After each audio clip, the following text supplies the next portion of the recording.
നമസ്കാരം. വിചിത്രമായ ഒരുതരം അവസ്ഥയാണ് കേരളത്തിലെ കോൺഗ്രസിൽ നടക്കുന്നത്.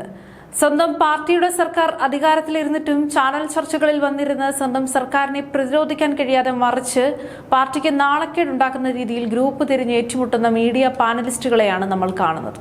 കെ.സി. വേണുഗോപാൽ പക്ഷവും വി.ഡി. സതീശൻ പക്ഷവും തമ്മിലുള്ള ഈ ഒരു തർക്കം ഇപ്പോൾ ചാനൽ സ്റ്റുഡിയോകൾക്ക് പുറത്തേക്ക് വന്നിരിക്കുകയാണ്. കോൺഗ്രസ് മീഡിയ പാനൽ അംഗമായ രാജു പി നായർ സ്വന്തം സഹപ്രവർത്തകനായ ജിൻഡോ ജോണിനെയും വി.ആർ. അനൂപിനെയും പാനലിൽ നിന്ന് ഒഴിവാക്കണമെന്നാവശ്യപ്പെട്ട് കെ.പി.സി.സിക്ക് ഔദ്യോഗികമായി പരാതി നൽകിയിരിക്കുകയാണ്.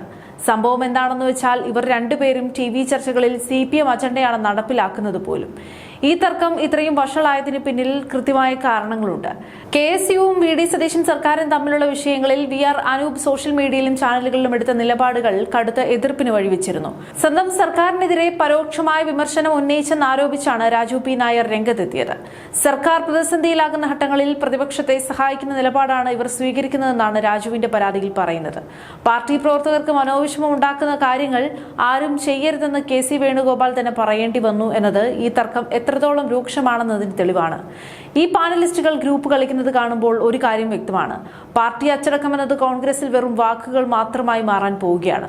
കെ.സി. വേണുഗോപാൽ പക്ഷവും വി.ഡി. സതീശൻ പക്ഷവും തങ്ങളുടെ വക്താക്കളെ ഉപയോഗിച്ച് ചാനലുകളിൽ പരസ്പരം പോരടിക്കുമ്പോൾ സാധാരണക്കാരായ വോട്ടർമാരുടെ മുന്നിൽ പാർട്ടി അടിയറവ് പറയുകയാണ്. രാജു പി നായർ KPCC അധ്യക്ഷനും മീഡിയ സെല്ലിന്റെ ചുമതലയുള്ള ജനറൽ സെക്രട്ടറിക്കും പരാതി നൽകി കാത്തിരിക്കുമ്പോഴും ഇതിനൊരു ശാശ്വത പരിഹാരം കാണാൻ നേതൃത്വത്തിന് കഴിയുന്നില്ല എന്നതാണ് വാസ്തവം.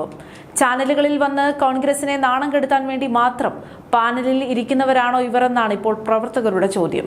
ഭരണപക്ഷത്താണോ പ്രതിപക്ഷത്താണോ തങ്ങളെന്ന് പോലും തിരിച്ചറിയാത്ത ഗ്രൂപ്പ് ഭ്രാന്തന്മാരായ ഈ പാനലിസ്റ്റുകളെ ഇനിയെങ്കിലും നിയന്ത്രിക്കാൻ കോൺഗ്രസ് നേതൃത്വം തയ്യാറാവണം.